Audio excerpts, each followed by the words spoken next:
Welcome to our video that showcases some of the major highlights in our new release wave version 24.1. We have several new components and features which is spread across many of our toolkits. To speak about a few major ones, we shall first see our new premium SQL Server components which is available as a part of our SSIS productivity pack.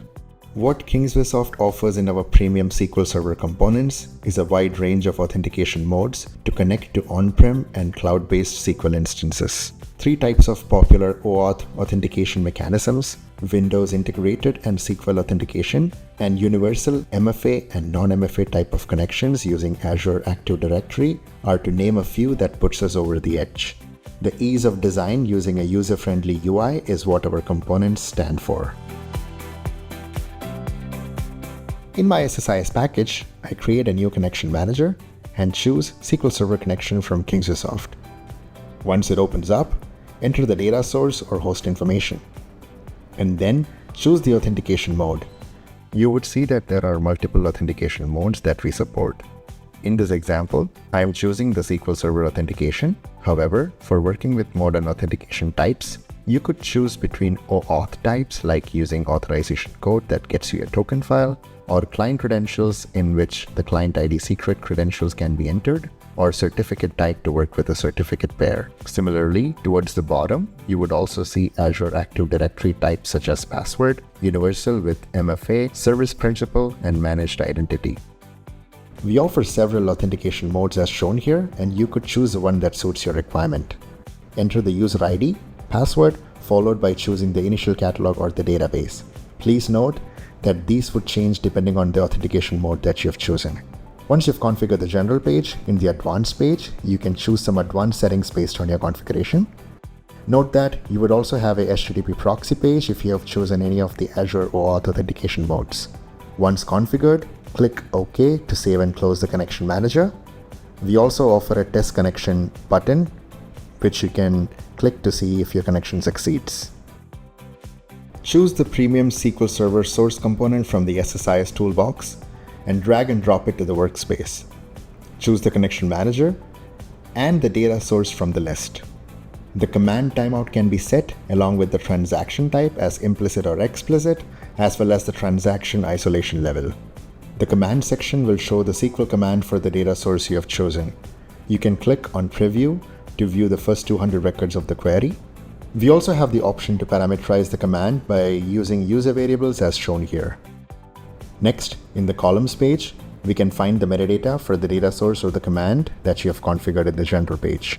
In the pre and post commands page, you could set a command to either execute in the pre-execute phase or at post-execute phase upon succeeding or erroring out.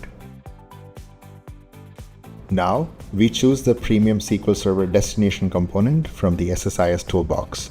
You could see that I'm using a data spawner as a dummy source component. Open the destination component and choose the connection manager. Select the action from the list of available ones. I'm choosing the upsert action in my example. Click on the destination table and pick the one that you wish to work with.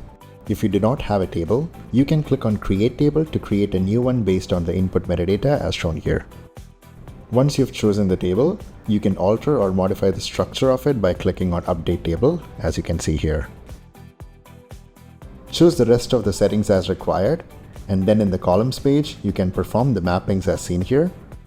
You would also see that if the label of the input field matches with the destination field, it is auto-mapped.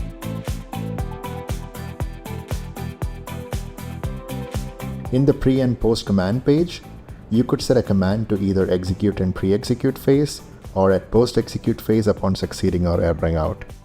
And in the error handling tab, you could enable columns for default output. And along with that, you could also redirect the error rows to a separate output to handle the error records without failing the whole batch. And in the error output, you get the error code, the error column, and the error message along with the upstream data. HBase is an open-source non-relational distributed database. It's NoSQL in nature, and Kingswaysoft HBase components enables you to easily connect, read, and write to your HBase instances.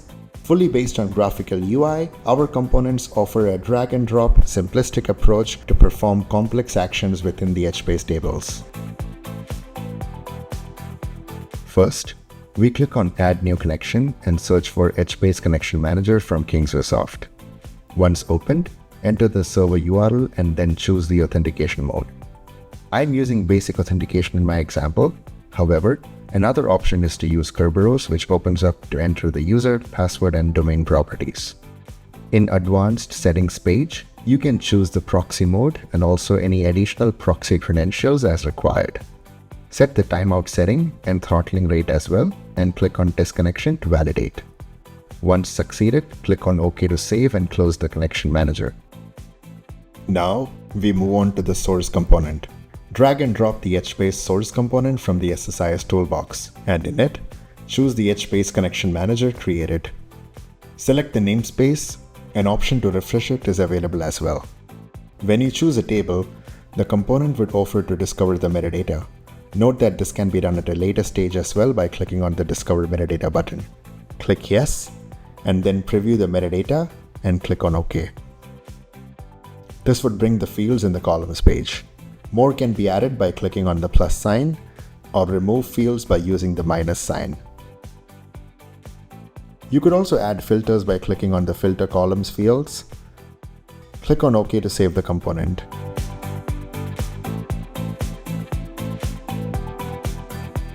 Next, you can drag and drop an HBase destination component. I have a data spawner here to act as a dummy source component for my flow. Open the destination component and choose the connection manager. Then, select the namespace, and an option to refresh it is available as well. When you choose a table, same as in the source component, the destination would offer to discover the metadata. Note that this can be done at a later stage as well by clicking on the Discover Metadata button. Click Yes, and then preview the metadata and click on OK. This would bring the fields in the columns page. You could create table or drop existing table by using the respective buttons as shown here. Action can be chosen between the available ones. I choose Upsert for my example here. Batch size can be set as well in this page. In the columns page, you can perform the mappings as required. This would bring the fields in the columns page.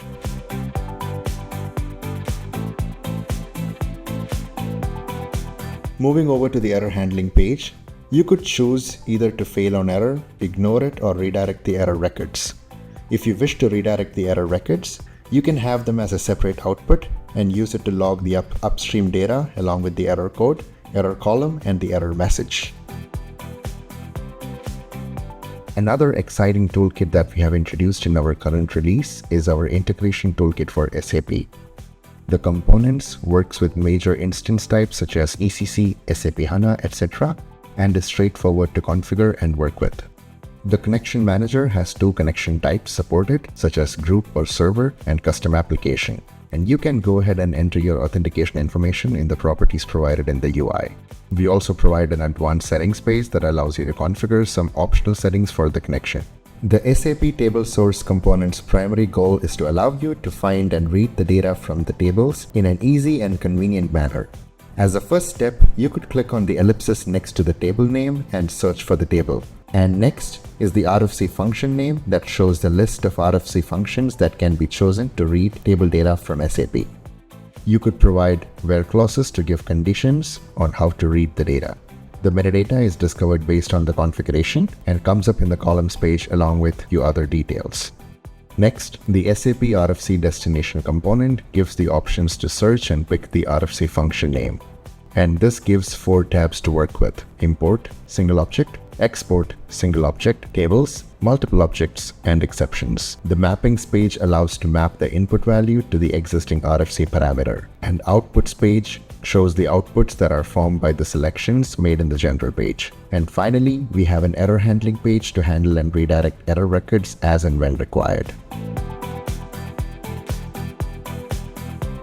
Along with that, in our version 24.1, you can also find a wide variety of new REST services that has been added to our existing REST framework. The new REST services are Relate, GetResponse, Google Cloud Monitoring, Google Dataplex, OpenAI, Qualtrics, Replicon, and Rike.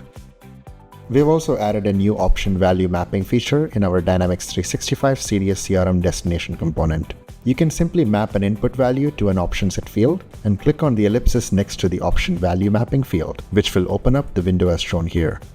In this, click on the plus sign to add a row and define the translations that you would like to apply for the option values. For example, OT from the source would be translated as other, which is an existing option in the destination, PRIV as private, and so on. This eliminates the need to have a separate complex transformation in order to handle the migration or integration of your pick list or option set fields in your CDS CRM CE instance. For non-matched values, you could handle them either by creating it as an option, replace it as an existing option, set as empty, leave it as it is, or raise an error. Along with that, in all our REST source components, we have added an additional metadata refresh feature that would give you more control on how the metadata would be updated. You could choose among the three options, whether to update all fields, regardless of whether there are metadata changes, update if there are incompatible metadata, or update none. That is, no metadata updates to existing fields. Kingsvisoft, data integration made easy.